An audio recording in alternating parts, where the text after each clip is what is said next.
Oh, so I won't talk about it oh, hey, I won't talk about your trip on Around the World with Dane Waters, so the world won't know where your trip is coming up. Yeah. Anyway, listen, thanks for being back to Around the World with Dane Waters. We're very honored, as always, to have Stephanie Barello with us, a great economist. So welcome, Stephanie. How are you? I'm great. How are you, Dane? Thanks for having me back. Listen, if I look at my ratings, when you're on the show, they just go way up. People like to listen to you, because Well, it's clearly they don't listen to me, but they want to listen to you. well, at this point, Dane, we should just have our show, have our own show together. So, Yeah. And by the way, which is better, Dane and Stephanie show or Stephanie and Dane? I don't oh, know. Dane and Stephanie for sure. Dane and Stephanie? Okay. Well, I'll talk to the producers about it because listen, you definitely are more than I am. Okay, I have to start this. As I said, whenever I have something about the economy, I always talk to you. You're my go-to person. Let's talk about war. War, in America. I mean, there's a lot of legal concerns about whether or not the president properly notified Congress, the War Powers Act, and all that kind of stuff. But when America goes to war like this, talk. What's the economic impact? Tell us what you can tell us about the impact of war and how it's paid for and things of that nature. Right. So, war obviously has a significant economic impact in a country. So, for example, and I'm not forecasting that this is going to be a decades-long conflict like the global war on terror was.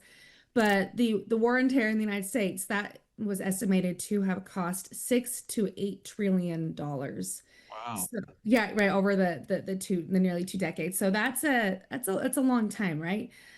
So it has a significant fiscal impact, and then obviously it goes throughout the entire economy as well, particularly in those sectors that are involved, the defense industry and everything.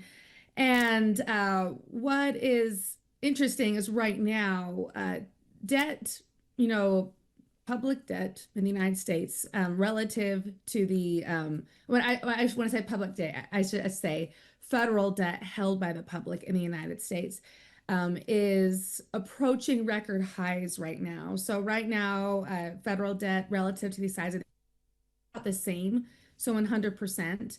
The record high it was 106%, and that was in the aftermath of World War II, right, right as it ended. And so right now, this conflict is emerging in the context of already really high federal debt as a share of GDP. So it will be interesting to see if Congress has the appetite to spend like it did on the global war on terror. So I think that will be a very interesting fiscal constraint. But the truth is that this war will be financed, or however far it goes, it will be financed by borrowing. And yeah, so and conflict in general has all sorts of economic impacts. I'm sure we will all see there's going to be a significant impact on oil prices in the world, and that feeds into right transportation, manufacturing, all sorts of industries. So that's one that will touch everybody's life in some way, and it creates uncertainty. So yeah, there are all sorts of economic impacts to discuss. On the flip Well, let side, me yeah. let me ask this question real quick. Talking about the oil. I mean, they talked about the Strait of Hormuz is being shut down because of the chance of it being, bombed by Iranian assets. And oil is, I mean, that's something that I mean, I'm taking it very basically. So oil, of course, if oil can't be transported, the Strait of Hormuz, I can't say it correctly, is shut down, and oil can't be transported. Then when there's less oil on the market, then that increases the cost, right? Which then to every single one of us. But one practical question is that when oil prices increase, what is typically the length of time it takes for that to happen for consumers to see the impact of that? It can be very rapid, in fact. And you're right. You're perfectly describing the channel right. You're a great economist, Dane. So you don't need me. You were talking about how when there's a shock to oil, like a war, it causes a decrease in supply, which causes prices to spike up. And I learned it often, all from you, by the way. I learned oh, it all from you. off of me. Probably learned it in spite of me. So yeah, you're right. And what happens is consumers can see those price impacts quite quickly, actually. And a lot of that is in anticipation of price increases, right? And so, like, we saw this when it came to the Russian invasion in Ukraine, oil prices and gas prices popped up then pretty quickly right after. And it was in anticipation saying, hey, we can see that these prices are going to be higher in the future. We can see there's going to be shortages and disruptions. So, yes, let's raise the price now. So, yes. I hate to interrupt, but that's an important point because also what happens, like a good friend of mine who's in Lebanon actually, he provides all the fuel for planes at the Beirut International Airport. And what they do is like when prices are possibly going to increase, they go ahead and increase their cost to basically have money in the bank to pay for the increased later on. So it's important to know that it's an anticipation. So if gas companies raise prices of gas at the pump does not mean that that's their cost currently. It means that they are preparing to pay for that in the future, correct? You're right. Yes. So what you are pinning down is another really important factor that shapes prices, and that's expectations. And Okay. that can impact the business side as well as the consumer side as well. So, yep, you got it just right, Dane. Well, I just talked to myself today, but no. You don't need But me. no, but outside of oil, I mean, I know I interrupted you. You're about to go on. So outside of the impact of oil, I mean, but the stock market, I mean, I don't know. Has the stock market been impacted by the war yet? I haven't followed it. I actually haven't followed that either. I've been reading all the news headlines on the war. I haven't seen how the stock market has reacted yet. So, yeah, let's all look that up when we're done with this chat.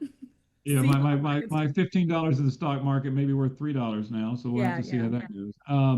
But globally, I mean, also, we talk about, I mean, the biggest winner in all globally, whether it's Iran, is the defense industry, right? I mean, so when the U.S. Increases, well, like when we're spending all this money on the military, I mean, honestly, and Congress appropriates funds, it's going to U.S. military manufacturers, right? A lot of it. Yeah, right. Yeah. And and so when people look at the economic impact of war, I think a lot of people's normative judgment on that really depends on their values, right? But so you could say yes, like it positively impacts the defense industry and all the surrounding contractors and suppliers and everything. People could also say that there's a positive economic impact if in the miraculous case there is peace somehow achieved in the Middle East out of this, and the world can be prosperous and cooperate together. So there is that hope on the other side too, but we will all see how it all unfolds. Yeah, well, there hasn't been peace in the Middle East since Jesus Christ himself walked along the shoreline. So I don't see that happening anytime soon. But let's talk about. I do want to take this and talk about. We talk about the impact on the economy. But when I originally scheduled you to be on the show, we were going to talk about just the U.S. economy and the global impact as well, and President Trump's State of the Union address. So I have to ask you this. If you look at his State of the Union address, I mean, I keep reading these stories that he was basically way off on what he was saying about economics. What do you make of his State of the Union when it comes specifically to the economic issues? Right. So he had a very upbeat, optimistic take on the economy. He said that we have a roaring economy. I think he said that we were the hottest country in the world right now. And he said we're entering a golden age of American prosperity. And what he was doing in that talk is quite typical of, frankly, what presidents and politicians do, right?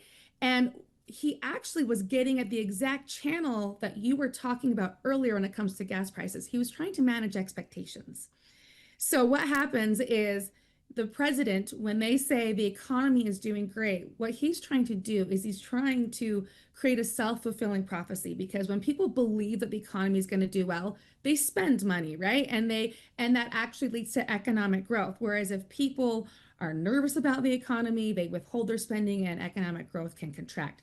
So what he was doing was trying to manage expectations, which is actually one of the most influential channels that a president can have on the economy. And we can talk about this if you want, but So, I mean, I have this hypothesis that the president of the economy, barring some certain circumstances, which we can talk about, they typically receive way more credit and also receive way more blame for the economy than what they actually should.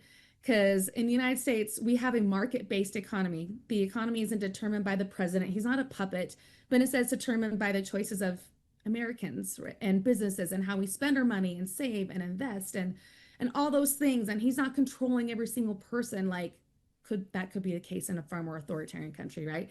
So yeah, so he was just trying to get the channel of influencing the economy that he actually can influence. Well, and that's a very important point because every single person who's run for president or who has been president, I mean, you're right. I mean, the reasons he says the economy is going so well is because the economy was so terrible under President Biden because President Biden did all these horrible things.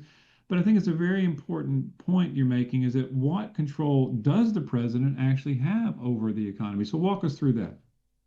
Right, right. So, so yeah, anytime you hear someone blaming a politician or saying like the economy was great under the Clinton administration or it was so bad under Biden, or if you see the newspapers analyze the economic impact of presidencies, I would just be immediately skeptical.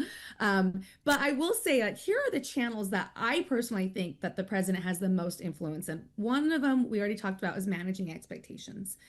Another one, kind of related to it, and this is a very kind of high level philosophical one, is I think they play an important role in building trust, both among the American people and between the American people and other nations. We've talked about before in the past about how whenever nations and people cooperate, people are better off, right? So when presidents can foster that trust in each other, it helps boost economic well-being. One of my favorite quotes is this. It's from I think he won the Nobel Prize in economics, but he basically said that it can be plausibly argued, and this is from Kenneth Arrow, it can be plausibly argued that much of the economic backwardness in the world can be explained by the lack of mutual confidence.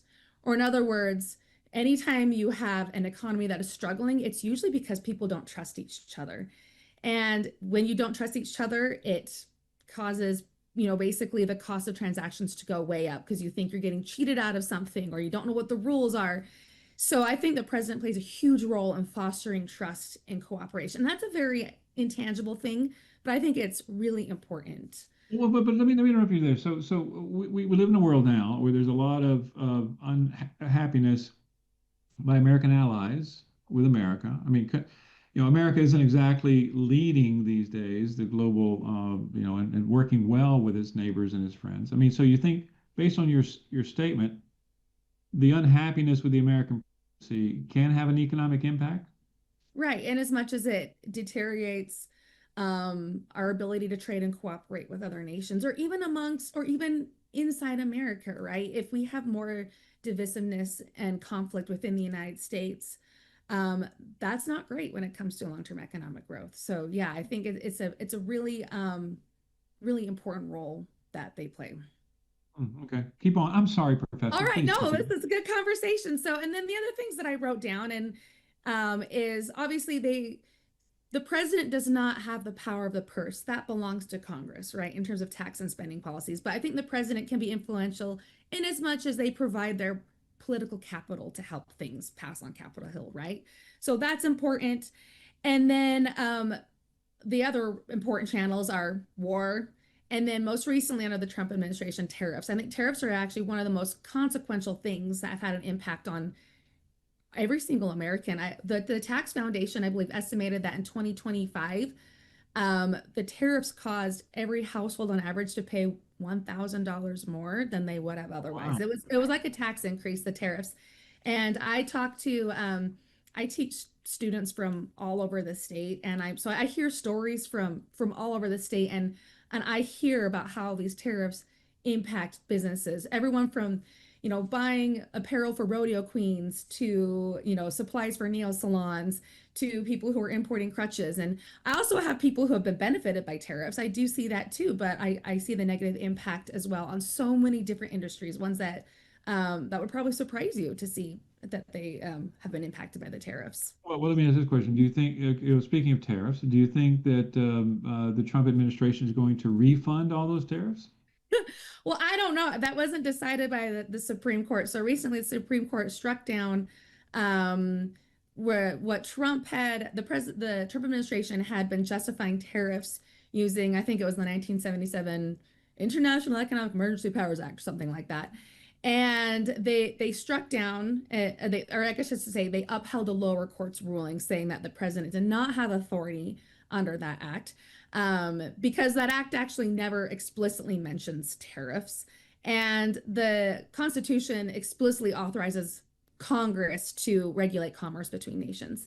And but what the Supreme Court did not say was whether they should be refunded. So that's been booted down to the lower courts. We will see how that unfolds. Hmm. Well, real quick, we only have like a minute left here. Let's go back to the, all of this and war. I mean, one thing is going to happen. Who knows about this war? If this, I mean, Donald Trump said and has made it very clear that this war in the Middle East will continue until he's accomplished his goals. Of course, who knows what those goals are? I mean, the one thing about this, as I said in my previous guest, I'm not opposed to war. I just want to understand what we're trying to accomplish. I want to understand what the exit strategy is. I mean, that's what I just want to know. So this war, I think that will last a while, and so at some point in time, um, I do think Trump is going to be asking Congress for funding for this war, and Absolutely. it'll be interesting to see how they respond. I mean, it does. I mean, but once again, economically, globally, just give us a real your 30-second overview about where do you think the economy is globally, and do you think that this conflict outside of oil prices? I mean, do you think we're heading to a major recession or what? Well, that's a really great question, and I wish I was a really good economic forecaster, but I could tell you that a war will obviously have a positive impact on certain industries, but if it leads to increased uncertainty and deterioration of relations, then it could have a very significant negative economic impact. So we will see how it all unfolds. So we will all pray for prosperity. Listen, we'll pray for peace. We'll pray for peace, peace and Yep. prosperity. Yeah. Well, listen, Stephanie, it's always great to have you on the show. We should talk about the Dane and Stephanie show, Yeah. but we definitely should. But anyway, thanks for being on the show, and I hope your daughter feels better, by the way. And I'm sorry we didn't get to see her on the show today. I know. I thought she was going to make her debut. Luckily, she's still sleeping. So, Anyway, well, thanks a lot, and thanks for being with Dane Waters and around the world with Dane Waters. And we will see you next week, and we'll talk about peace. Oh, wait, there probably won't be peace. Anyway, we'll talk to you next week. Thanks a lot.